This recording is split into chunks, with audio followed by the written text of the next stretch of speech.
నేను ఒక software employee. నా పేరు రాజశేఖర్. అందరూ రాజా అని పిలుస్తారు. నేను చెన్నైలో పనిచేస్తూ ఉండేవాడిని.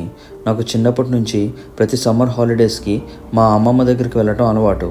మా అమ్మమ్మకు నేనంటే చాలా ఇష్టం. ఎప్పుడు వెళ్ళినా నన్ను చాలా స్పెషల్గా చూసేది. నేను 10th ఇంటర్ చదువులో పడి మా అమ్మమ్మ దగ్గరికి వెళ్ళటం కుదరలేదు. రోజులు గడుస్తున్నాయి. మా అమ్మ ఫోన్ చేసినప్పుడు అమ్మమ్మ గురించి చెప్పేది. నా ఇంజనీరింగ్ కంప్లీట్ అయ్యాక జాబ్ వచ్చింది. జాబ్ జాయిన్ అవ్వటానికి చాలా టైం ఉంది. మా అమ్మ ఊరికి అమ్మమ్మ నేను అడుగుతోందిరా, ఒక వారం రోజులు వెళ్ళి రారా అని చెప్పడంతో సరే అని వెళ్ళాను. మా అమ్మమ్మ ఆనందానికి అవధులు లేవు. నన్ను ఇంకా చిన్నపిల్లడిలాగే చూసింది. మా అమ్మమ్మ నన్ను అసలు వారం రోజులు వదిలిపెట్టలేదు. నాతో వచ్చే అమ్మమ్మ అంటే నాకు ఇక్కడే బాగుందిరా, అప్పుడప్పుడు నువ్వే వస్తూ ఉండరా అని బాధపడింది. సరే అమ్మమ్మ అంటూ నేను వెళ్ళిపోయి జాబ్లో జాయిన్ అయ్యాను. జాబ్లో బిజీ అయిపోయాను. తెలియకుండానే 5 ఏళ్ళు గడిచిపోయాయి. నాకు పెళ్ళి ఫిక్స్ అయింది. అదే లాస్ట్. మా అమ్మమ్మతో నేను బాగా టైం స్పెండ్ చేసింది.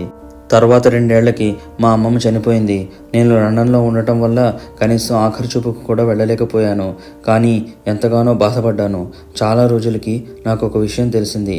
మా అమ్మమ్మ ఉండే ఇల్లు నా పేరు మీద రాసింది. నేను ఇండియా వచ్చేసాను. మా అమ్మమ్మ వాళ్ళ ఊరికి వెళ్ళాను కొన్ని రోజులు ఆ ఇంట్లో ఉందామని. మా అమ్మమ్మ నాతోనే ఉన్న ఫీలింగ్ నాకు కలిగింది. తినురా అని ఏవేవో మాటలు వినిపించడం, ఎవరో నాతోనే ఉన్నట్టు నన్ను రాజా రాజా అని పిలుస్తున్నట్టు అనిపిస్తూ ఉండేది. ఎవరికి చెప్పినా పెద్ద నమ్మలేదు.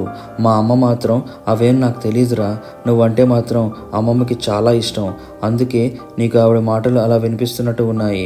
ఆవిడ చనిపోయే ముందు కూడా నీ గురించే బాగా తలుచుకునేది. నాకు ఇంటికి వచ్చినప్పుడల్లా అలాగే అనిపిస్తూ ఉండేది. నిన్ను చూడాలి అనేది ఆవిడ చివరి కోరిక. అది తీరకుండానే చనిపోయింది. కోరికలు తీరని వాళ్ళు చనిపోతే ఆత్మలుగా మారుతారని అంటారుగా. మా కంటెంట్ మీకు నచ్చినట్టయితే please like, share and subscribe to our channel. Notifications కోసం బెల్ ఐకాన్ని ప్రెస్ చేయడం మర్చిపోకండి. Thank you.